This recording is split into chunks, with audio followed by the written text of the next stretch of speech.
I think this happens sometimes in the NFL draft. You'll have a year where a particular positional group is really, really strong. It's got all types of talent at the top, in the middle, on the back end. So that group gets a lot of buzz and a lot of attention. And then the next year, that class, unless it is exactly the same or really, really close to it, looks far inferior by comparison. And I think when you look at that tight end class from 2017, I mean, you had some studs in that class. You had some great athletes in that class. And it was going to be really, really hard for the 2018 tight end class to measure up. But I think what we have to be careful of is just because the top guy in this year's class might not be the type of athlete that an O.J. Howard or a David Njoku was, that doesn't mean that some of these guys can't play or be similar level pros to those guys. Because it's not just about quickness and speed. There's a lot of factors at play. And I look at this tight end class a little bit, and I see this year's class, and I think the top few guys fly under the radar a little bit. In some cases, a lot of bit. And one of those guys for me, for sure, is Mark Andrews from Oklahoma. Like, he was a guy I took note of in 2016 and started to think, man, I think this guy can be a decent NFL tight end. I don't know if he's a superstar. I don't know if he's a star, but I feel like worst case scenario, he'll be a starter, a decent starter, and a productive one in the NFL for a long time. And it seemed like some people were kind of on that hype train, and a lot of people just kind of underrate the dude, and I'm just really, really surprised by that. Because I don't really get it. As I see a dude who's got pretty close to prototype size for the position. I mean, he's big enough to play as an inline blocker. He's big enough to be a real mismatch as a pass catcher.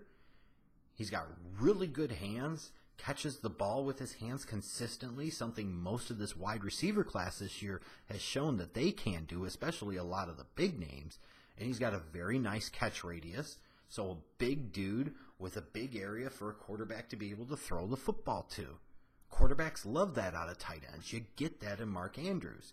He's a pretty good athlete in the open field. I think he's underrated in that aspect. And granted, he played in the Big 12, and he played for Oklahoma, and he played in a system that's designed to create a lot of easy separation for guys. But when Andrews would get the ball in his hands, he could make people miss. He could run people over. He was a threat to take a 10-yard catch and turn it into a 20 or 25-yard play. And not all tight ends can do that.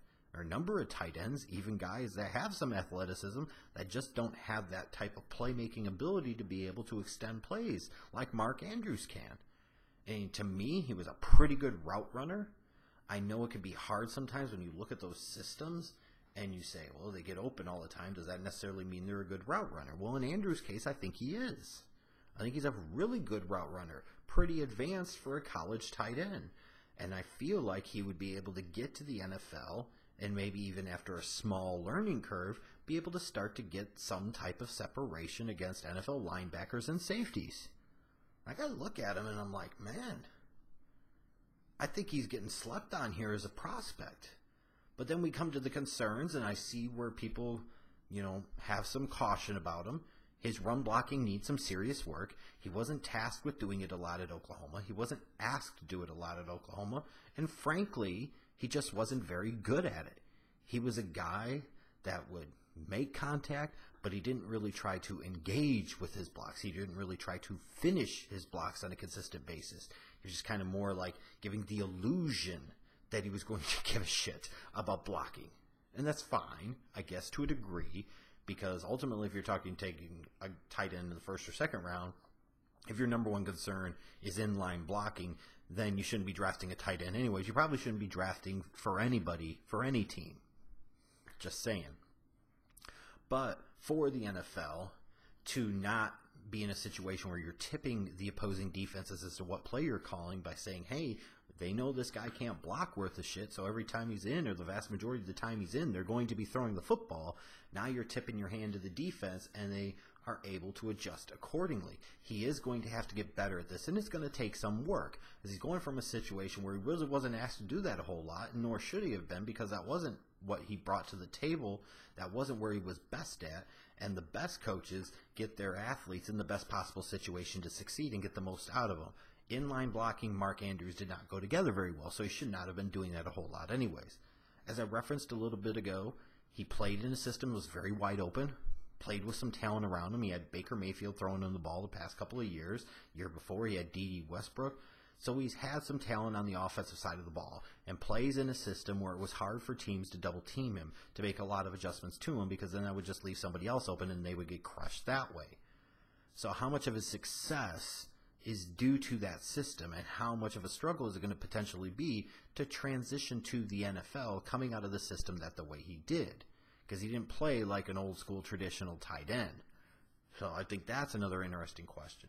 And the one thing, and to me this is the single biggest concern with Mark Andrews, and ironically enough, it's the concern I hear the least about. He is a type 1 diabetic who has had some documented instances and incidents and scares in the past to where he's like passed out and unconscious and has to go to the hospital. Like, type 1 diabetes, serious stuff. I mean, yeah, Jay Cutler has been able to be mediocre and rip teams off for a shit ton of money being a type 1 diabetic, but it can still be a concern. Now, he was able to manage it, but I don't also recall Cutler at Vanderbilt having a couple of instances where he had real concerns due to his diabetes. And Mark Andrews has, and that's just in college. What happens when he gets to the NFL? Is it going to be an even bigger, more pressing problem? Is it going to be a situation where at times he has to come off the field in big spots and big situations because he has to manage to his blood sugar? Like I said, for this particular prospect, to me, this is the number one concern. And I've heard so little about it. Like, people are criminally underselling this. And I've been stunned. Like, we hear about the things like Josh Rosen and alleged things, and Baker Mayfield, real and imagined or somewhere in between, and different prospects. We talk about this and that and this. Like, this is something that's real, it's legit, it's documented, it's proven, and it's barely getting talked about. So I'm really surprised by that. And to me, when talking about taking a guy like him, how much of a concern is it? And I think it is a concern, especially with some of the scares he's had in the past. But I do feel like, even with that being said, Mark Andrews has slipped through the cracks quite a bit. And I don't really understand why. Maybe it's because he played with Baker Mayfield, all the attention went to Baker Mayfield, but I think that's kind of a shame. Because this is a pretty good prospect. He's a well-rounded pass catcher. He's a pretty good route runner. He's a guy that I can anticipate as a pass catcher being able to make an impact from day number one. And as I thought going through 2016 through 2017, I still feel like Mark Andrews, his floor is still being at least a solid starter at the NFL level. Might not be somebody you'd want to spend a top 20 pick on, but to me, it's somebody I would at least want to spend a second round pick on, because I feel like you have a pretty good chance of getting a return for your buck. In terms of my NFL comparison for him, I think he's a slightly less athletic Greg Olsen. There are plenty of similarities to me between him and Olsen when Olsen was coming out of the U. And I see some aspects of Olsen's game in Andrews. And if he could be anywhere close to Olsen, he's going to be a productive pro for the next decade. Unless he gets drafted by a team in the first round and then a couple years later they trade him because the offensive coordinator doesn't like to have pass-catching tight ends because he's a moron. Oh, that was the Bears that did that with Greg Olsen because of Mike Martz, because fuck Mike Martz. My overall grade for him, I've got a borderline first-round grade of 90.0 on him. I probably have him graded higher than most people will, and that's fine.